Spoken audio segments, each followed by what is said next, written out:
Episode के starting में हमें बताया जाता है कि एक बुड्ढा बोल रहा होता है कि पता नहीं मैं इस दुनिया में कैसे आ गया, मैं तो अपनी दुनिया में ही खुश था। जब वो ये सब बोल रहा होता है तभी वहाँ पर एक लड़की आती है और कहती है कि मिस्टर सीओ, क्या आप ठीक हैं? मेरी मदन ने आपके लिए कुछ खाने को भेजा है। जो वो बुड्ढा होता है वो कहता है शुक्रिया। तो यहाँ पर वो लड़की कहती है कि इसमें शुक्रिया की कोई बात नहीं है, आप जल्दी से ठीक हो जाइए। फिर उसके बाद वो लड़की वहाँ से चली जाती है। स्टोरी के आगे यहाँ पे वो आदमी कहता है कि पता नहीं मैं यहाँ कहाँ से आ गया, मैं जो अर्थ पे था वो वहीं बहुत ज़्यादा खुश था। और यहाँ पर जो बुढ़ा है वही ये सब बोल रहा होता है। वो बुढ़ा बताता है कि 50 साल पहले पता नहीं मैं अचानक से इस दुनिया में आ गया और मैं आज तक ये चीज़ें झेल रहा हूँ। फिर सीईओ हमें अपने पास्ट के बारे में बताता है। यहाँ पर हम देखते हैं कि सीईओ और जो उसके कॉलीग्स थे वो अचानक से जो कार में जा रहे थे, लेकिन फिर हम देखते हैं कि वहाँ पर एक लैंडस्लाइड हो जाता है और जब सीईओ की आँख खुलती है तो वो एक अजीब सी दुनिया में था। सीईओ बताता है कि जब उसकी आँख खुली तो उसके सामने एक बड़ा भेड़िया और साथ ही साथ बहुत बड़े बड़े अजीब से जानवर थे, जैसे कि 2 सर वाला सांप और ऐसे लोग जो हवा में उड़ सकते थे और उन्हें भगवान की तरह देखा जाता था। स्टोरी में आगे सीओ बताता है कि भले ही ये सब अजीब था, लेकिन बाद में मुझे पता चला कि मैं एक नोवेल के अंदर आ चुका हूँ जिसका नाम जियान जिया था। ये नोवेल मैं रोज पढ़ा करता था और अब हम सब इस नोवेल के अंदर फंस चुके। सीईओ यहाँ पे बताता है कि जो मेरे कोवर्कर्स थे वो बिल्कुल एक अच्छी ज़िंदगी जीने वाले थे, लेकिन सिर्फ उनमें से मैं ही एक था जिसके साथ बहुत बुरी चीज़ें होने वाली थी। यहाँ पर सीईओ बताता है कि जो अपर वर्ल्ड के जो लेजेंड्स थे उन्होंने जो मेरे कोवर्कर्स थे उनका टैलेंट देखा और उन्हें अपने साथ ले गए, और बाद में मुझे पता चला कि वो उनको स्काई में अपने साथ ले जा चुके हैं और पीछे सिर्फ हम दोनों ही बचे। डायरेक्टर किम और मैं सिर्फ दोनों ऐसे पर्सन थे जिनको बिल्कुल यूज़लेस माना गया। हम दोनों ने फिर अपनी नई जर्नी स्टार्ट करी। फिर यहाँ पे डायरेक्टर किम ही मेरे साथ आखिरी तक रहे। स्टोरी में आगे जो सीईओ और डायरेक्टर किम थे वो अपने जो रोज़मर्रा का काम था जैसे कि मजदूरी, उससे अपना घर चलाया करते थे। यहाँ पर डायरेक्टर किम और सीईओ बहुत मेहनत किया करते थे। एक तो पहले ही उनको यहाँ के बारे में कुछ नॉलेज नहीं थी, उल्टा उनके पास कोई टैलेंट भी नहीं था। फिर हमें 6 महीने बाद का सीन दिखाया जाता है। यहाँ पर सीईओ बताता है कि डायरेक्टर किम को एक बुक मिली जिससे कि उन्होंने मार्शल आर्ट सीखा और वो मार्शल आर्ट में इतने होनहार बन गए कि वो यहाँ से मुझे अकेला छोड़कर जाने की कोशिश करने लगे। यहाँ पर जो डायरेक्टर किम थे वो बहुत पावरफुल हो चुके थे और उन्होंने इसीलिए जियांग जाओ को छोड़ दिया और साथ ही में मुझे भी पीछे छोड़ दिया। मेरी इसमें कोई गलती नहीं थी, लेकिन क्या करे, जो एक ताकतवर है वो कभी एक कमज़ोर के साथ रहना पसंद नहीं करता।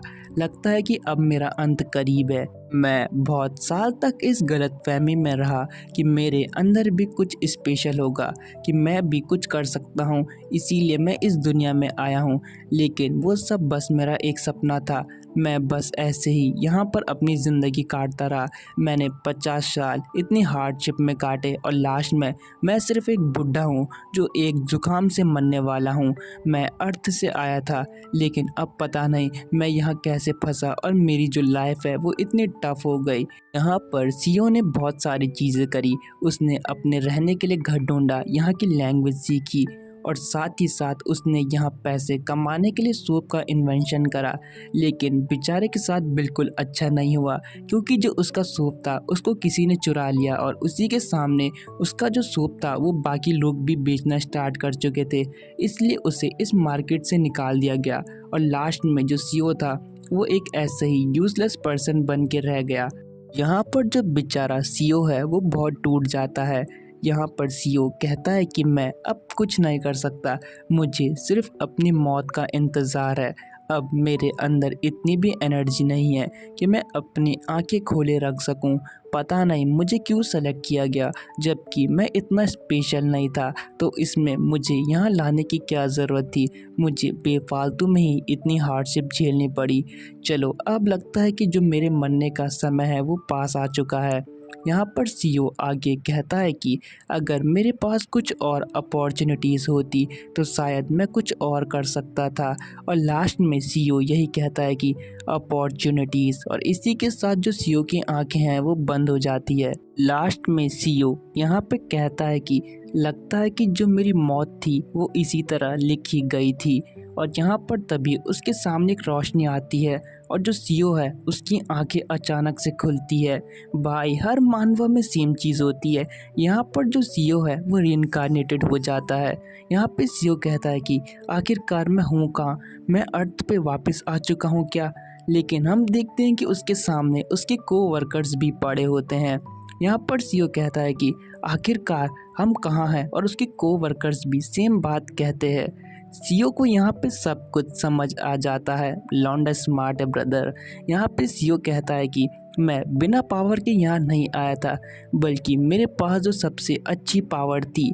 यहाँ पर सीईओ कहता है कि मेरे पास रिग्रेशन की पावर थी। और इसी के साथ स्टोरी में आगे पता लगेगा कि सीईओ अपनी आगे की जर्नी कैसे कंटिन्यू करता है। और इसी के साथ ये एपिसोड एंड हो जाता है। Thanks for watching and stay tuned with our channel. Bye guys. Hello everyone, welcome to our channel. तो अभी तक हमने स्टोरी में देखा कि जो सीईओ है वो रीइंकार्नेट हो जाता है क्योंकि उसके पास ऐसी पावर रहती है। यहाँ पर सीईओ अपने कॉलिग्स को भी देखता है। सीईओ यहाँ पे सोच रहा होता है कि क्या मैं सच में पास्ट में आ चुका हूँ। बेसिकली इस स्टोरी में जो सीईओ है उसे अब जाकर पता चलता है कि उसके पास जो पावर है वो सबसे यूनिक पावर है कि वो रीइंकार्नेट हो सकता है सेम टाइम में जब वो इस वर्ल्ड में आया था। और सीईओ जब ये बोल रहा होता है तभी स्टोरी में बताया जाता है कि जो ये सीईओ का फर्स्ट रीइंकार्नेशन है और सीईओ अब इस वर्ल्ड में पहली बार रिकार्नेट हुआ है। यहाँ पर जो मैनेजर किम है वो कहते हैं कि हम तो अपनी कंपनी की ट्रिप पे थे, तो आखिर हम यहाँ कैसे आ गए। सीईओ यहाँ पे बताता है कि जब वो अपनी कंपनी की ट्रिप पे जा रहे थे तो अचानक से उनके सामने जो लैंड है वो स्लाइड हो गया था और उसके बाद सिर्फ उसे एक वाइट लाइट दिखी।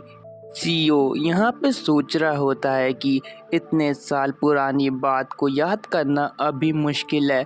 पता नहीं कि अब मैं जो रिग्रेस हुआ हूँ वो क्या करूँगा, क्योंकि ज़्यादातर जो रिग्रेशन होते हैं वो इन्फॉर्मेशन पे ही बेस्ड होते हैं, लेकिन मेरे को तो साबुन बनाने के सिवाय कुछ नहीं आता। इसी बीच कोई पीछे से कह रहा होता है, मिस्टर सीईओ। यहाँ पर जो सेक्शन चीफ होता है वो सीईओ को बुला रहा होता है और गुस्से में कहता है कि ये बास्टर्ड, और फिर सीईओ को एक पंच मार देता है। ये देखकर जो बाकी जो सीईओ के कॉलिग्स होते हैं वो बहुत ज़्यादा परेशान हो जाते हैं।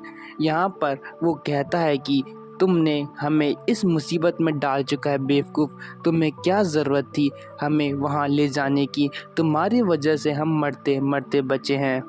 जो सीईओ होता है वो सोच रहा होता है कि मुझे शायद अब थोड़ी थोड़ी चीज़ें याद आ रही हैं। यहाँ पर इसका नाम जियोन होता है, जो बेवकूफ़ सा लड़का होता है, मेनली विलन ही होगा और क्या हो सकता है। यहाँ पे जियोन कहता है, क्या तुम्हें अपनी नौकरी प्यारी नहीं है। यहाँ पर हमें पता चलता है कि जो जियोन है वो जो मैनेजिंग डायरेक्टर है उसका नेफ्यू है, जिसकी वजह से ये इतना ऊपर पहुंच सका है। बेसिकली नेपोटिज्म की बात हो रही है यहाँ पर। फिर तभी जो एक दूसरा कोलिग है वो जिहोन को समझाता है कि इसमें सीईओ की कोई गलती नहीं है, लेकिन वो जिहोन तो जिहोन ही है। वो कहता है कि इस बास्टर्ड की वजह से ही ये सब हुआ है। सीईओ को अपनी यहाँ पर जो पास्ट की बात है वो याद आती है। वो कहता है कि इसकी वजह से ही मुझे ओवर टाइम करना पड़ता था और मुझे जो फीस है वो भी टाइम पे नहीं मिलती थी। यहाँ पर जो जियोन है वो अभी भी लड़ रहा होता है सीईओ को मारने के लिए। यहाँ पे सीईओ कहता है कि मुझे अभी भी याद है कि मैंने पिछली बार इससे माफ़ी मांगी थी क्योंकि मुझे लगा था कि मेरी गलती है। लेकिन इसी चीज़ की वजह से मैं हर किसी से मार खाता और माफ़ी मांगता और मेरी ज़िंदगी इतनी बेकार हो गई। सीईओ आगे कहता है कि इतने सालों में मैंने एक ही बात सीखी है कि मुझे अपना टेम्पर उसे कंट्रोल में नहीं रखना चाहिए, बल्कि सबको दिखाना चाहिए कि मैं क्या हूँ। तभी जो सीईओ है वो कहता है कि सेक्शन चीफ जिहोन, तुम एक कुत्ते आदमी हो, क्या तुम्हें ये बात पता नहीं है? और तभी तुम मेरी तरफ सारा इल्ज़ाम लगा रहे हो। यहाँ पे जिहोन होता है, वो कहता है कि सन ऑफ बिच, क्या तुम मुझसे लड़ना चाहते हो? और इसी के साथ वो सीईओ पे एक मुक्का मार देता है और कहता है कि चलो मेरे साथ लड़ाई करो। यहाँ पर सीईओ का भी फुल जोश भरा रहता है। सीईओ यहाँ पर जो सेक्शन चीफ है उसको इतनी खींच के मुक्का मारता है कि जो सीईओ के कोलिग्स है वो भी बिल्कुल शॉक हो जाते हैं कि आखिर इतना सीधा साधा लड़का इतना एग्रेसिव कैसे हो गया अचानक। सीईओ यहाँ पे जिहोन को मारते हुए कहता है कि मैंने पास्ट लाइफ में बहुत मार खाई है, मैं हर किसी से मार खाता था, जबकि मेरी कुछ गलती भी नहीं हो तब भी मुझे मारा जाता था और इसी वजह से मैंने अपने 50 साल बिताए, मेरी इसमें कोई गलती नहीं थी, लेकिन फिर भी मैं पिटता था। और ऐसे ही जो सीईओ है वो अपना गुस्सा बेचारे जियोन पे निकाल रहा होता है। बेचारा भी क्या ही कहें, कुत्ता है साला कुत्ता। सीईओ आगे कहता है कि इस दुनिया में सब कुछ वायलेंस है, अगर तुम्हें अपने आप को पावरफुल बनाना है तो तुम्हें अपनी पावर सबको शो करनी पड़ेगी। और ये सब मार खाने के बाद ये दो ही शब्द बोलेगा, वो मुझे पता है कि ये क्या बोलने वाला है। यहाँ पे सीईओ आगे कहता है कि भले ही मेरे पास कोई टैलेंट नहीं है, ना कोई अच्छी पावर है, लेकिन मेरे पास जो सबसे इम्पॉर्टेंट चीज़ है कि वो है कि जो मैं अपना फेट है उसे चेंज कर सकता हूँ। और यही चीज़ मेरे लिए सबसे ज़्यादा ज़रूरी है इस वक्त। और इसी सीन के साथ ये एपिसोड एंड हो जाता है।